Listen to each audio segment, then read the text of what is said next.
دوستای نهایت عزیز، سلام خدمت تک تک شما. امیدوارم جور صحتمند باشین. بازم از طریق چینل انگلیش کلاس به خدمت هستم. قسمی که میبینین یونت 18 شما از بخش وکابلری و کتاب 5 شما.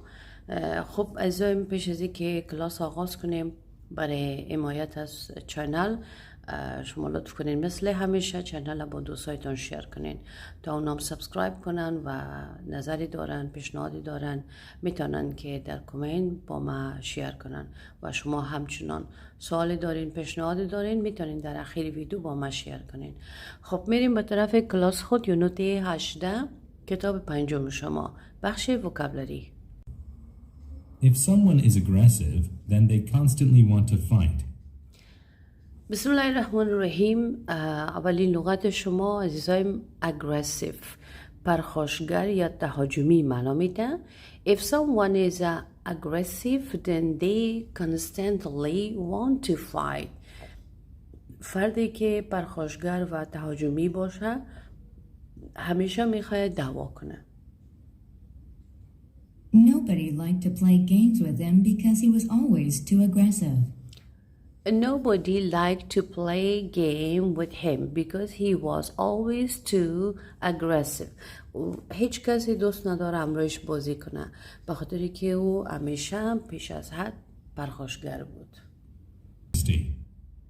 Amnesty is a pardon given to prisoners of war. امنستی معنیش از عفو بخشش معنا میده. Amnesty is a pardon given to prisoners of war. عفو بخشش است به اسیران جنگی داده میشه. She was denied amnesty for her involvement in the war. She was denied amnesty for her involvement in the war. به دلیل مشارکت به جنگ از عفو عمومی محروم شد. Arena. An arena is a building where people can watch sports and concerts. Arena ساحه یا امو منطقی است که قسمت یا یک ساختمانی هست که مردم در اوجا میتونه ورزش و کنسرت تماشا کنن. An arena is a building where people can watch sports and concerts. جایی که مردم میتونن سپورت و کنسرت ها را تماشا کنه. اینمی ساحه را میگن ارینا. The new arena was all set to hold the championship match. The new arena was all set to hold the championship match. یعنی ورزشگاه جدید برای برگزاری مسابقه قهرمانی آماده بود. Auditorium. An auditorium is a large building used for public events. Auditorium سالن بزرگ یا ساختمان بزرگ است. An auditorium is a large building used for public events. اکثرا این سالن‌های کلان یا سالن‌های بزرگ اینا برای رویدادهای عمومی استفاده میشن. People have gathered at the school auditorium to watch the play. People have gathered at the school auditorium to watch the play. مردم برای تماشای نمایش در سالن مدرسه جمع شدن که تا نمایش تماشا کنند. Auditorium سالن بزرگ معنا میده. Captive. A captive is a prisoner. Captive is a prisoner. یعنی اسیر، یک زندانی می باشه. اینو میگن captive. The guards told the captive that there was no way he could escape the prison. The guards told the captive that there was no way he could escape the prison. خب نگهبانان به اسیر گفتن که هیچ راهی برای فرار از زندان وجود نداره. Captive it means اسیر معنا میده. Prisoner means زندانی. Combat. Combat is fighting between two people or groups. Combat means جنگ معنا میده. جنگی که بین دو نفر یا دو گروه باشه. Combat is fighting between two people or group. The two warriors were locked in combat. The two warriors were locked in combat. یعنی دو جنگجوی درگیر جنگ بودن. Commonplace. If something is commonplace, then it is ordinary. commonplace معنیش از معمولی معنا میده. If something is a commonplace then it is ordinary. اگر چیز عادی می باشه پس معمولی و ساده و عادی است. There is nothing commonplace about the way Mary's dress. یعنی در مورد نحو لباس پوشیدن مورس خودش معنیش از یک نحو رقص 6 نفری است مورس. و اینجا جمله قسم معنا شده که در مورد نحو لباس پوشیدن مورس هیچ چیز معمولی وجود نداره. If something is commonplace, then it is ordinary. There is nothing commonplace about the way Mary's dress. Compound. A compound is an enclosed area such as a prison or factory.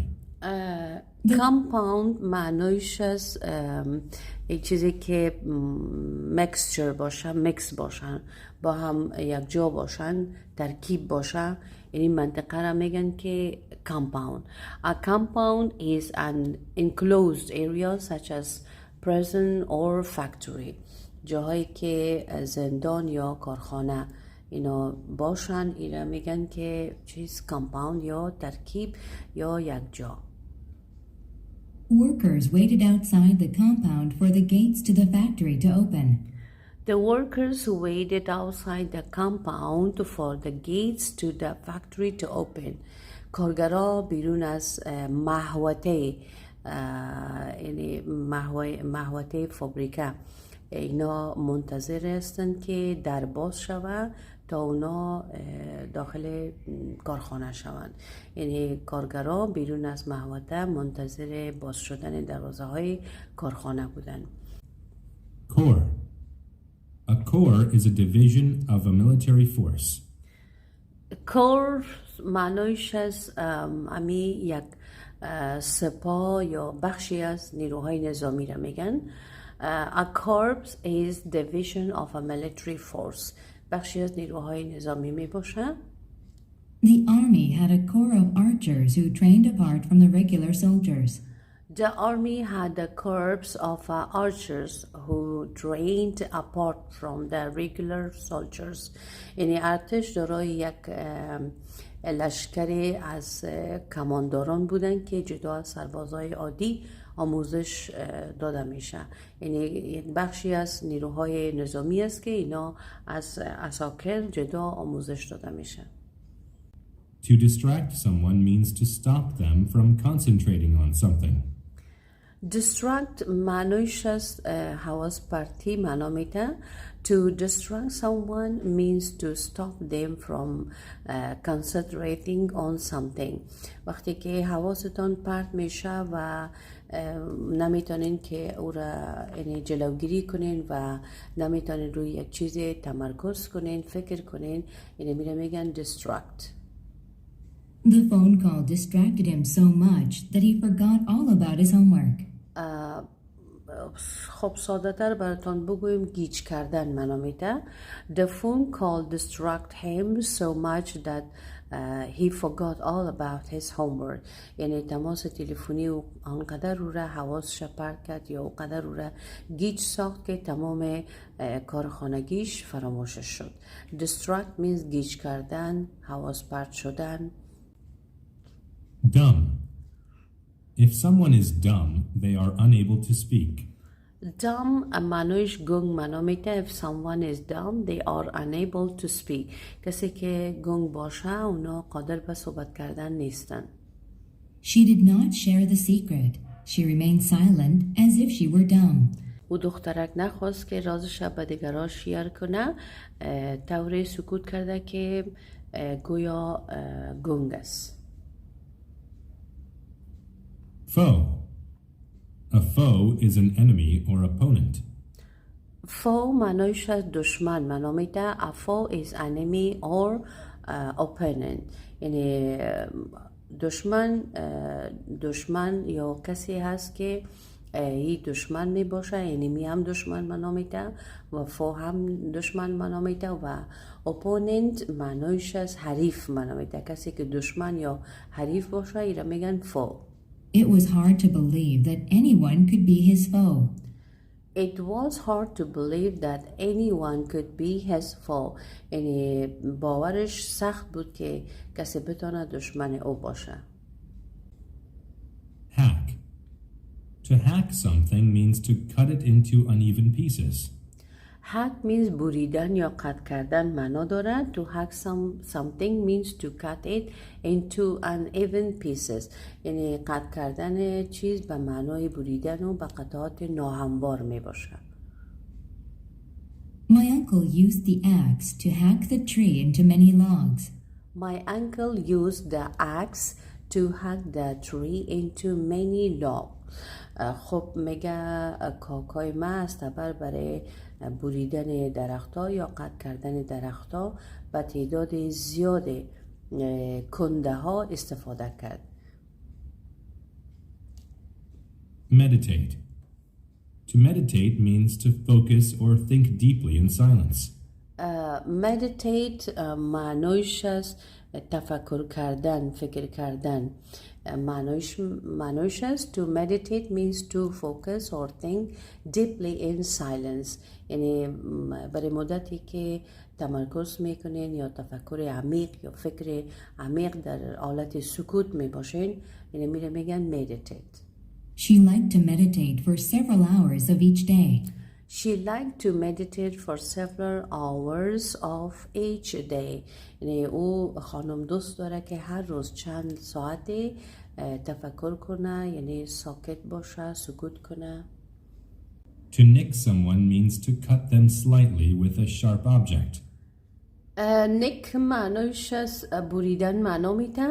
To nick someone means to cut them slightly with a sharp object. یعنی خود بریدن به کسی یا امی لغ زدن به کسی به معنای کمی بریدن است که با یک جسم تیز بریده شوه و احساس درد کنه. ایره میگن neck. neck means بریدن.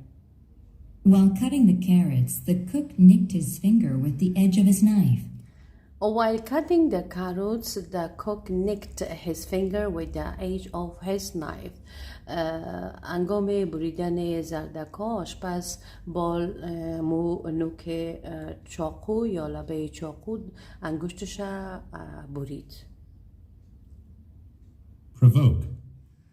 To provoke someone means to annoy them on purpose to cause violence. provoke معنایش است یعنی تحریک کردن معنا میده.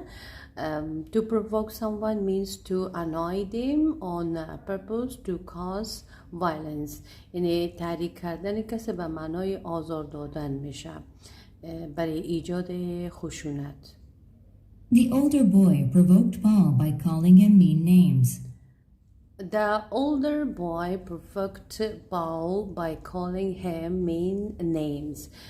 خب میگه بچه که بزرگتر با صدا زدن بل او را با نامهای بد تحریک کرد.